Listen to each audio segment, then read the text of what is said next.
Welcome back for part 2 of reading the board in poker. In part 1, we focused on the flop, the moment when possibility explodes across the board and hand ranges start to take shape. But now we're entering the streets that separate solid players from truly strategic thinkers, the turn and the river. This is where decisions become heavier and more expensive. Where hand values shift, aggression amplifies, and players either tighten up or fall apart. And if you're not planning ahead, if you're still thinking about the turn and river in isolation, you're playing reactively, not strategically. In this video, we're going to discuss how to read board texture evolution from flop to river. Plan your actions in advance, not street by street. Calculate hand equity and pot odds independently for turn and river. Understand how relative position, player tendencies, and stack sizes should guide your betting, calling, or folding. And most importantly, avoid the costly trap of misplaying marginal hands on late streets. Whether you're drawing, betting for value, or bluffing, the turn and river are where good reads and strong math converge. Let's dive in.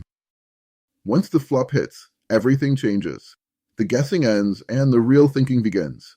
That's the moment when average players freeze, unsure of what to do, while disciplined players shift gears into analysis. And that analysis doesn't start after the turn card is dealt, it starts before. In this next section, we're going to slow things down to dissect the action. Before that fourth card ever hits the felt, we're already preparing for what's coming.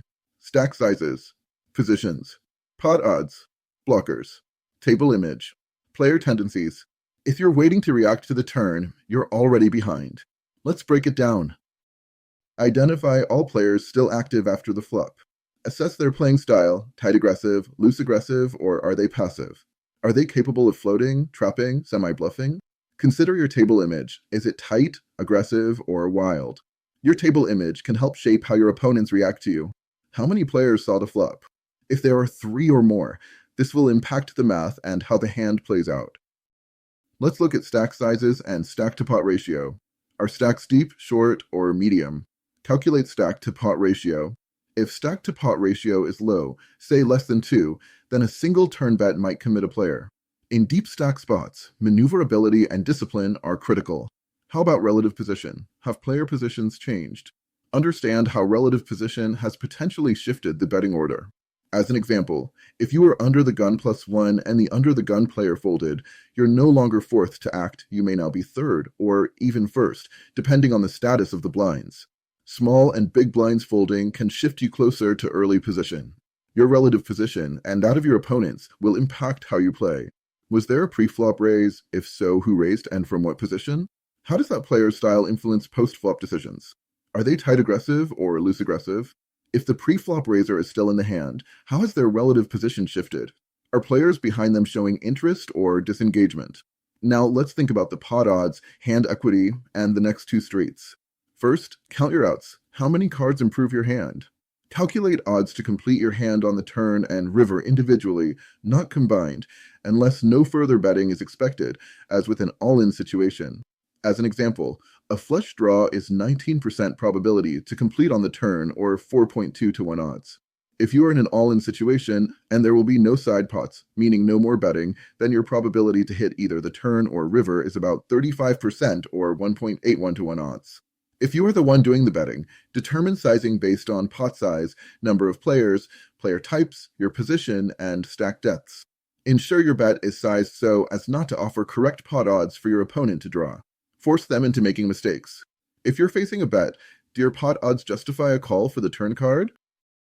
If you miss the turn, will calling a river bet be viable? What will the next bet be? Is your opponent deep stacked?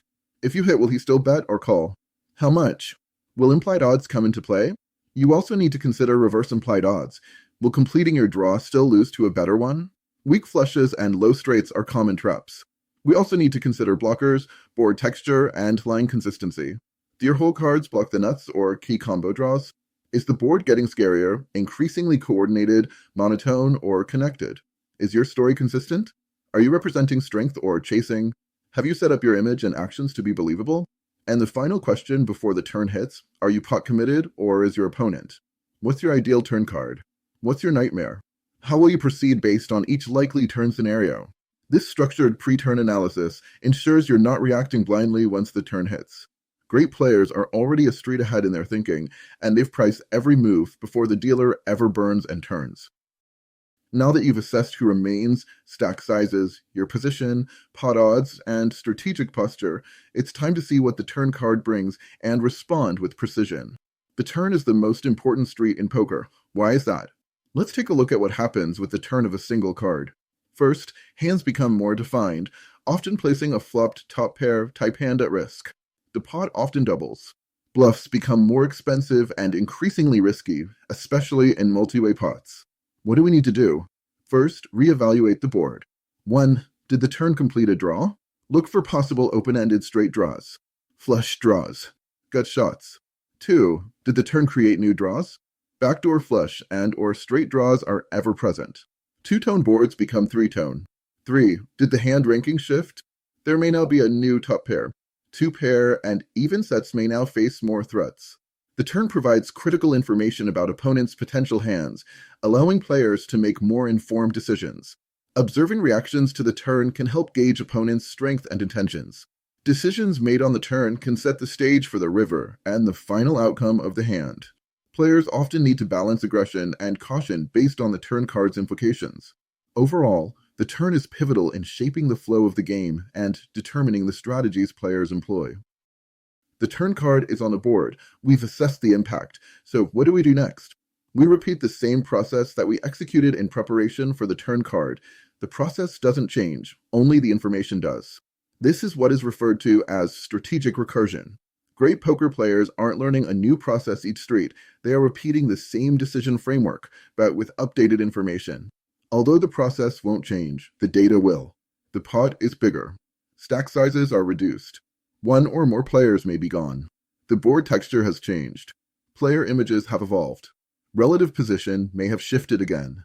But the math, logic, and questions to ask remain the same. The river is the last card, the last action, the final word in a story of the hand. There are no more draws. No more future streets to plan for.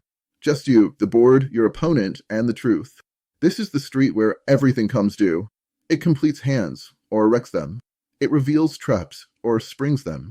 You'll see paired boards, 4 to a straight, flushes coming in, and what looked like the best hand on the turn can suddenly shrink to dust. So what has changed? Let's start with the obvious. Board texture. What's the most dangerous new completion? Relative hand strength. Did your hand improve, or get outdrawn? Line consistency. Does your opponent's action match the board now, or fall apart? What if you're facing a bet? This is not about being priced in. It's about whether your hand can realistically win. Compare your pot odds to your estimated equity. What does it tell you? Don't call because you're curious or invested. Call because the numbers and the narrative say it's correct. The best players fold great hands here because they trust their read. And if you're the one betting, every river bet should answer one of two goals. 1. Value bet. You believe worse hands will call. 2. Bluff. You believe better hands will fold. But never bet just because you don't want to check. Never bet just because the pot is big. And if you're bluffing, make sure your line tells a believable story and that your opponent is capable of folding. The river is where truth comes out. Bluffing does happen on the river, but not often. Most players become more honest here than at any other street. The risk is highest. The deception is hardest to sell. That's why the betting pattern from pre-flop to now matters most. You're not just reacting to the bet. You're evaluating the entire story. And if you've been paying attention since the flop, you'll already know how this hand ends. Reading the board isn't just a skill, it's a mindset. It's about knowing what to look for, street by street, and building a narrative that holds together under pressure. Poker rewards those who think ahead, who observe, who prepare. Because when the river hits, it's already too late to plan. You either read it right, or you read it wrong. If you've watched part 1 and now this part 2, you're already ahead of 90% of the field. Why? Because most players play poker one card at a time. You're now playing it one street ahead. To go deeper, read the full article at pokerrailbird.com. I've placed the link in the pinned comment and in the description below. And if you haven't watched part 1, reading the board, the flop, check that out on our channel. It lays the groundwork for everything we've covered today. If you think this video has value, please like, share, and subscribe. It helps more than you know. Thanks for watching. This is Terry Wood from pokerrailbird.com, and we'll see you at the tables.